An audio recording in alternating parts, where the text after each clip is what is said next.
बिस्मिल्लाहिर्रहमानिर्रहीम। एक शख्स अपने बूढ़े वालिद की बीमारी पर दिल खोल कर खर्च कर रहा था। वो लाखों का मकरूज था, लेकिन इसके बावजूद अपने बाप को बचाने की हर मुमकिन कोशिश में मसरूफ़ था। मकरूज होने के साथ साथ जो थोड़ा बहुत कारोबार था वो भी दिन ब दिन ख़त्म हो रहा था। दुकान से रोज़ाना की रकम उठाकर अपने वालिद की तीमारदारी और आने वाले मेहमानों पर खुशी से खर्च कर दिया करता था। एक दिन दुकान पर जाकर अपने बेटे से सारे दिन की रकम देने का कहा तो बेटे का सब्र जवाब दे गया। वो कहने लगा, हम पहले ही लाखों के मकरूज हैं और आप दिन भर की सेल उठा कर ले जाते हैं। आप तो चले जाते हैं, लेकिन आने वाले अपनी रकम मांग कर हमें बातें सुनाते हैं। दादा अबू सिर्फ आपके वालिद नहीं हैं, उनके बाकी बेटे भी तो हैं, तो सिर्फ आप क्यों? उस शख्स ने जवाब दिया, तुम इस वक्त जिस दुकान में बैठे हो ये तुम्हारी नहीं बल्कि मेरे बाप की है।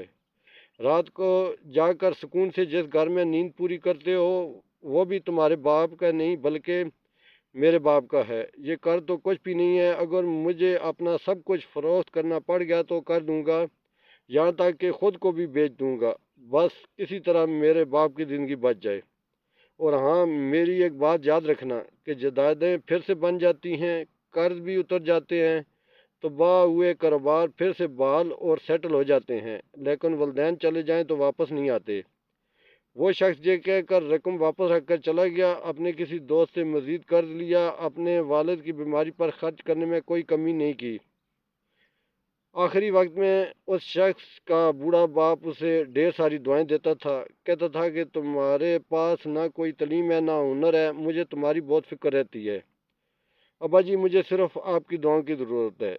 जो काम वालिदैन की दुआओं से मुमकिन है वो तलीम और हुनर से भी नहीं हो सकते। कुछ अर्सा बाद उस शख्स का बूढ़ा वालिद वफात पा गया।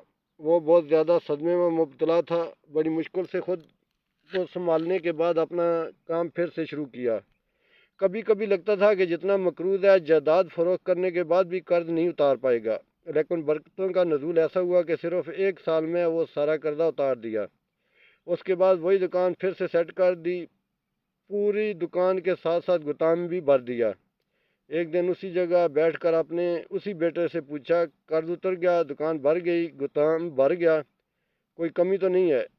जी बिल्कुल, सब कुछ हो गया है, ऐसा लगता है जैसे कोई मुजदा है। मैंने कहा था कि जायदाद बन जाती है, कर्ज उतर जाते हैं, कारोबार फिर से बहाल हो जाते हैं, ज़िंदगी में ये सब कुछ मुमकिन है, लेकिन वलदैन चले जाएं तो वापस नहीं आते। देखो आज सब कुछ हो गया है, ये उनकी दुआओं का नतीजा है, लेकिन आज वो नहीं हैं। वो शख्स नम आंखों से ये कहकर चला गया और उसका वही बेटा कई घंटे बैठकर रोता रहा। आप सब भी ज़हन नशीन कर लीजिए, जायदादें बन जाएंगी, कर्ज उतर जाएंगे, तबाह हुए कारोबार फिर से बहाल हो जाएंगे, लेकिन वलदैन चले जाएं तो वापस नहीं आएंगे। काइंडली मेरी इस वीडियो को लाइक शेयर और सब्सक्राइब ज़रूर करें।